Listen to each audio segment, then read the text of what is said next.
If your phone ever rings at midnight and the name on the screen belongs to someone who's been dead for years, what would you do?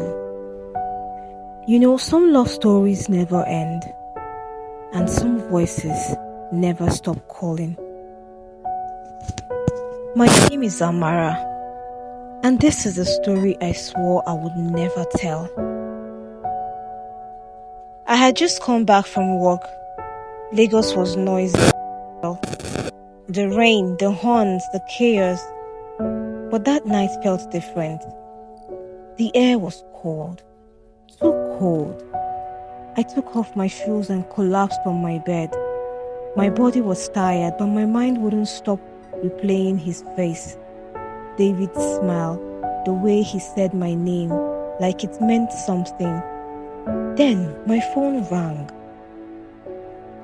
At first, I didn't even want to check it. But when I turned the screen, it was his name. David. I froze. I stared at it until it stopped ringing. My heart was beating so hard, it hurt. I thought maybe someone was using his SIM card, or maybe my mind was playing tricks on me. I tried to sleep, but the phone rang again. Same name, same time. This time, I answered, and then I heard Amara. His voice, exactly the way I remembered. Calm, gentle, familiar. Why did you leave me? He whispered. My hands were shaking. I dropped the phone, but his voice didn't stop. It filled the room like he was right there, beside me. Meet me where it ended. He said, I'm waiting.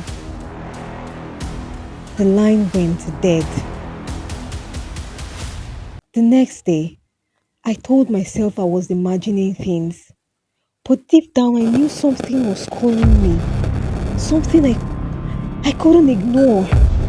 So that night, I took a taxi back to the place where David died. The road was quiet. The air heavy. When we got there, the driver refused to wait. He said the place felt wrong. The crash site was still there. Broken glass, a half-burned tree. I was about to leave when I saw something lying in the mud. A white handkerchief. My handkerchief. The one I gave him the night he died. It was clean, fresh, like someone had just placed it there. I ran back that night, but my sleep was worse. Every night I closed my eyes, I saw him standing beside the tree, smiling, bleeding, whispering, "You promised me forever." Days turned into weeks.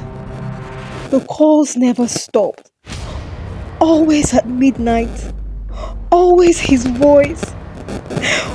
One night, I heard something new. A baby crying in the background. Then his voice said, "You're next." That was when I broke. I ran to Pastor Chike, the one who blessed our introduction ceremony. I told him everything, every sound, every word. He just looked at me quietly and said, "My daughter, that call is not from the dead. It's from something that refuses to let you go." He prayed with me that night. The lights flickered and something cold brushed past my neck. He told me David's death was no accident. His uncle had gone to a native doctor, tried to stop the wedding because he didn't want David to marry me. Whatever he did that night backfired. It tied our souls together in blood. One had to die for the other to live. Pastor Chike gave me oil to pray with. He said if the call came again, I should not pick. That night, I turned off my phone. But at exactly 12:07, it rang from inside my wardrobe. I don't remember screaming. I just remember running out of the house barefoot, crying, praying.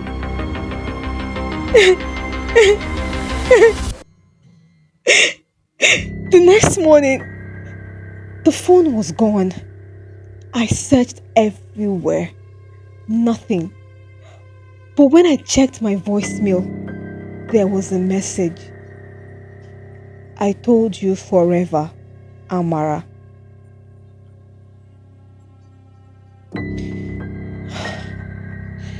I moved to a new city the next week. Changed my number. Changed everything. But every year, on the anniversary of his death, my new phone rings. Same time, same name. David. And I never pick up. Not anymore.